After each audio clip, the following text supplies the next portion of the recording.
اللہ الرحمن الرحیم نحمدہ ونصلی علی رسولہ الکریم اما بعد۔ محترم دوستوں اور بزرگوں، پچھلی 2-4 مجلسوں سے میں آپ حضرات کے سامنے انسان کی صحت اور تندرستی کے متعلق قرآن و حدیث کی روشنی میں تعلیمات پیش کر رہا ہوں۔ اس سے پہلے میں نے آپ کو بتایا کہ نبی کریم صلی اللہ علیہ وسلم کو اللہ تعالیٰ نے تمام جہاں والوں کے لیے رحمت بنا کر بھیجا، مہربانی بنا کر بھیجا۔ آپ کی مہربانی کا ایک مظہر یہ ہے کہ آپ نے جہاں انسانوں کی آخرت اور عاقبت کو درست بنانے کے لیے تعلیمات دی، وہیں دنیا میں انسانوں کو جو چیزیں نفع دیتی ہیں اس طرف بھی آپ نے توجہ دلائی۔ ان میں سے ایک چیز انسان کی صحت و تندرستی ہے، عافیت ہے، اور آپ صلی اللہ علیہ وسلم نے انسان کی صحت، تندرستی اور عافیت کے متعلق بہت کچھ ارشاد فرما رکھے ہیں، مگر بنیادی طور پر 3 اہم چیزوں کی طرف آپ نے امت کی توجہ مبذول کرائی۔ ان میں سے سب سے پہلی چیز اللہ تعالیٰ سے مانگنے کی چیز عافیت ہے۔ میں کئی ایک روایتوں کے حوالے سے آپ کو یہ بتا کر آیا کہ آپ صلی اللہ علیہ وسلم جب بھی آپ سے کوئی پوچھتا کہ میں کون سی چیز کی اللہ سے دعا مانگوں، بہت سی مرتبہ آپ یہ فرماتے تھے کہ اللہ تعالیٰ سے عافیت مانگو۔ آپ نے امت کو یہی بات تلقین فرمائی، اور خود آپ نے اپنی دعاؤں کے اندر بھی کافی جگہوں کے اوپر عافیت مانگی ہے، اور ایسے الفاظ کے ساتھ مانگی ہے کہ ہمارے تو ذہن میں بھی وہ بات نہیں آ سکتی، وہ ایک رسول کا حصہ تھا۔ ایسی کئی ایک دعائیں بھی میں آپ کو اس سے پہلے والی مجلسوں میں بتا کر آیا۔ ایک دعا ہے نبی کریم صلی اللہ علیہ وسلم کی، جس میں آپ نے یہ دعا مانگی ہے، اللہم عافنی ولا تسلطن علی احدا من خلقک بشیء لا طاقت لی بہ۔ اس دعا کا مطلب یہ ہوتا ہے کہ اللہ مجھ کو عافیت و تندرستی بخش، اور تیری مخلوق میں سے کسی ایسی چیز کو مجھ پر مسلط نہ کر کہ جس کی میں تاب نہ لا سکوں، جس کو میں برداشت نہ کر سکوں۔ یہ دنیا والے وائرس جو کرتے رہتے ہیں، یہ سب اللہ تعالیٰ کی مخلوق ہے۔ تو بندے سے نبی کریم صلی اللہ علیہ وسلم نے اس وقت ہمارے سامنے یہ نمونہ پیش فرما دیا کہ اللہ سے ہی مانگو کہ اللہ ان وائرسوں کو مجھ پر ایسا مسلط مت کر کہ میں ان کی تاب نہ لا سکوں۔ اپنی کوئی بھی مخلوق ہو، ان میں سے کہ مجھ کو عافیت کی زندگی دے، تندرستی کی اور صحت کی زندگی دے۔ اتنی پیاری پیاری دعائیں احادیث میں موجود ہیں۔ کاش ہم لوگ دواؤں کے سلسلے میں 1000 کوشش کرتے ہیں تو اس کی 10 گنا کوشش ان دعاؤں کے ذریعے سے ہم لوگ کر لیے ہوتے۔ تو اللہ تبارک و تعالیٰ کے ہاتھ ہی میں تمام عافیت و تندرستی کے خزانے ہیں، وہ دے سکتا ہے۔ ہمیں چاہیے کہ ہماری زندگی کا ہم لوگ ان دعاؤں کو حصہ بنا لیں۔ خود آپ چاہ رہے ہیں کہ اللہ کے بندے اللہ سے عافیت مانگا کریں، تو سب سے پہلی چیز جس طرف آپ نے توجہ دلائی وہ یہ کہ اللہ سے مانگا کرو تو عافیت مانگا کرو۔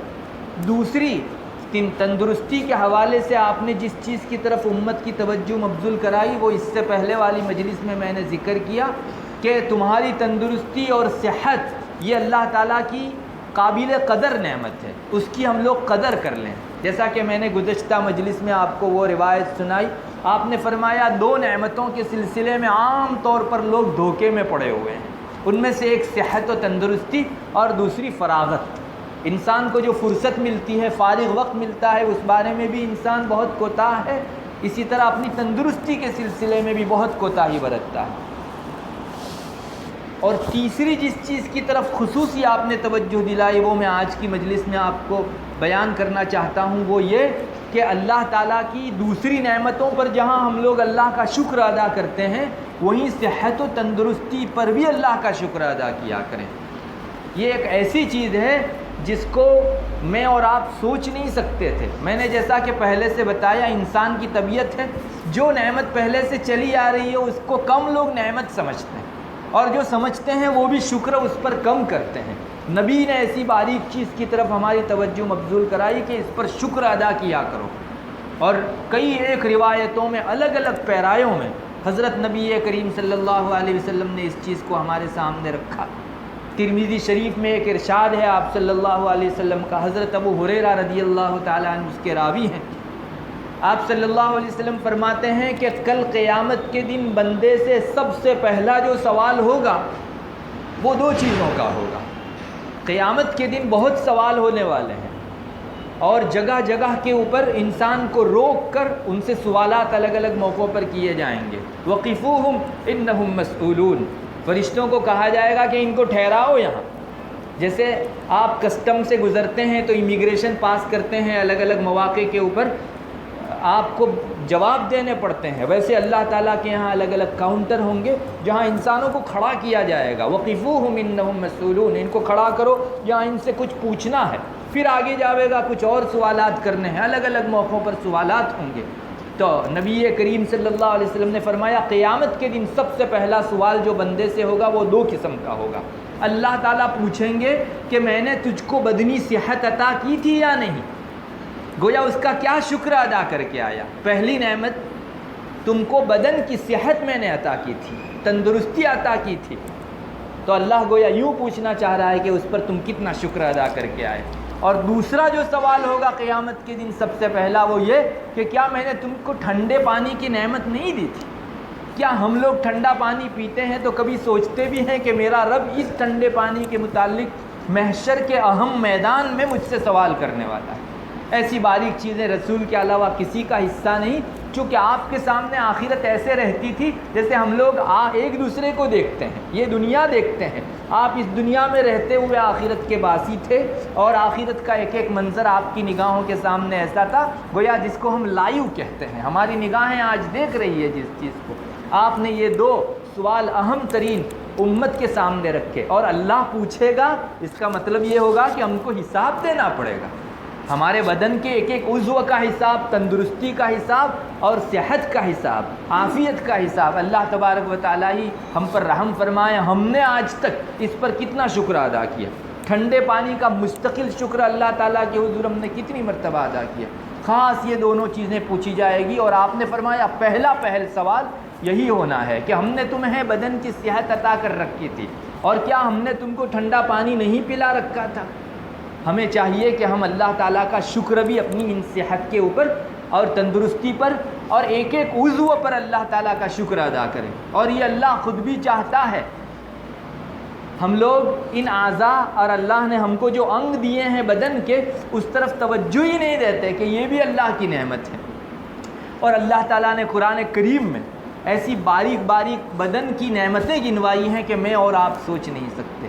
دیکھیے ایک جگہ قرآن کریم کہتا ہے، اللہ تعالیٰ فرماتے ہیں الم نجعل لہ عینین، کیا ہم نے تمہاری آنکھیں نہیں بنائی؟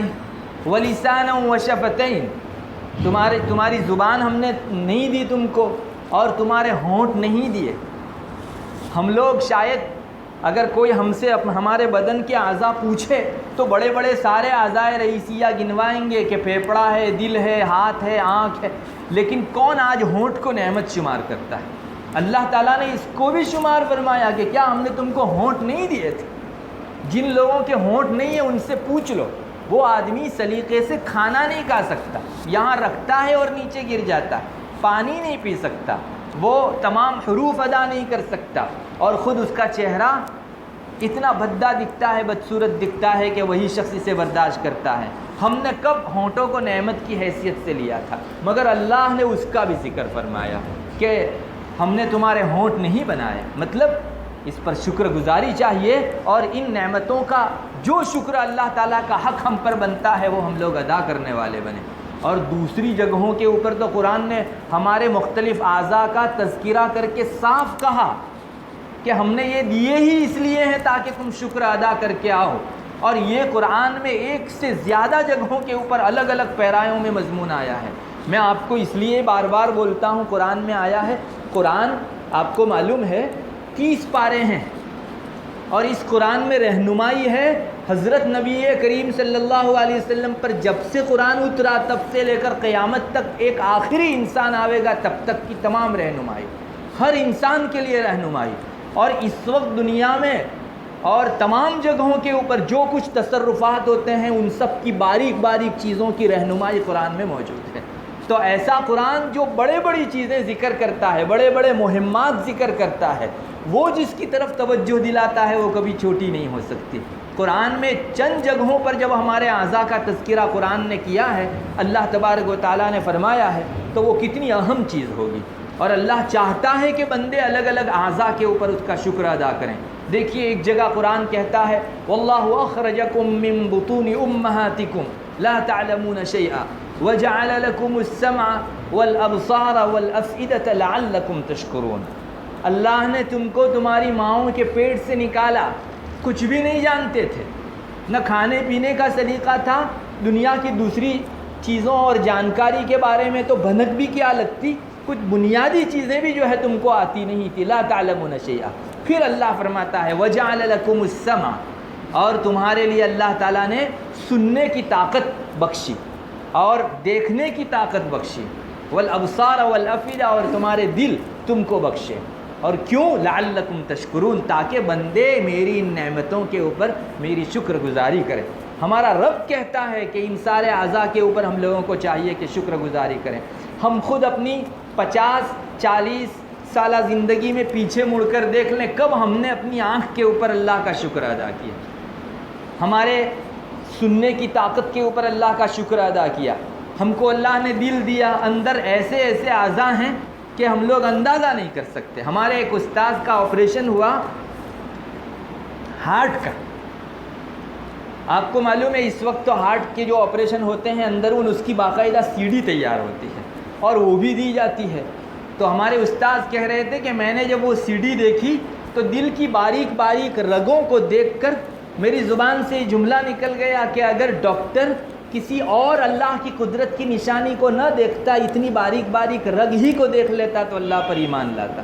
مگر کون آج دیکھتا ہے؟ اتنی باریک رگ اللہ کے علاوہ کوئی پیدا کر ہی نہیں سکتا. دلوں میں ایک تو بڑی بڑی دھمنیاں ہیں, بڑی بڑی شیرائیں ہیں, رگیں ہیں, اور چھوٹی چھوٹی ایسی باریک رگیں ہیں جو اللہ کے علاوہ کوئی پیدا نہیں کر سکتا. تو صرف یہی چیز انسان کو اللہ تک پہنچنے کے لیے کافی ہے.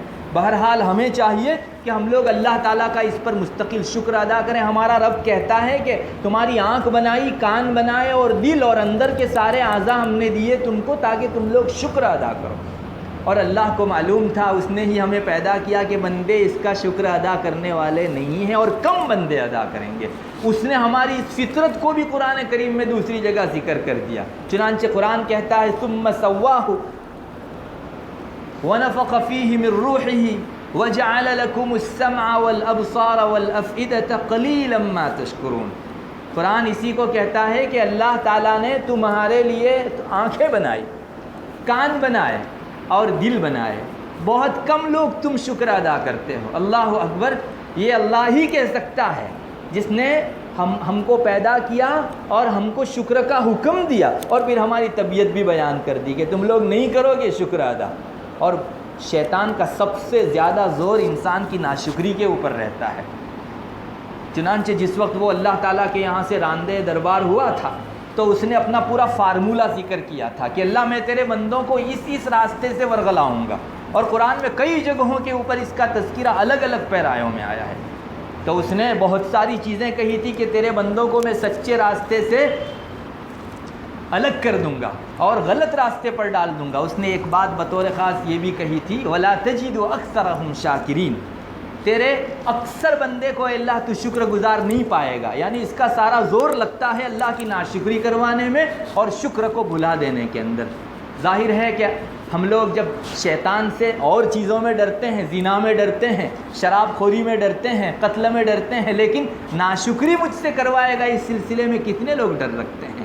اور اسی بے توجہی کی وجہ سے شیطان ہمارا میدان مار جاتا ہے اور اکثر جگہوں پر شکر وہ بھلا دیتا ہے. اللہ نے فرمایا قلیلا ما تشکرون, بہت کم تم لوگ شکر ادا کرنے والے ہو.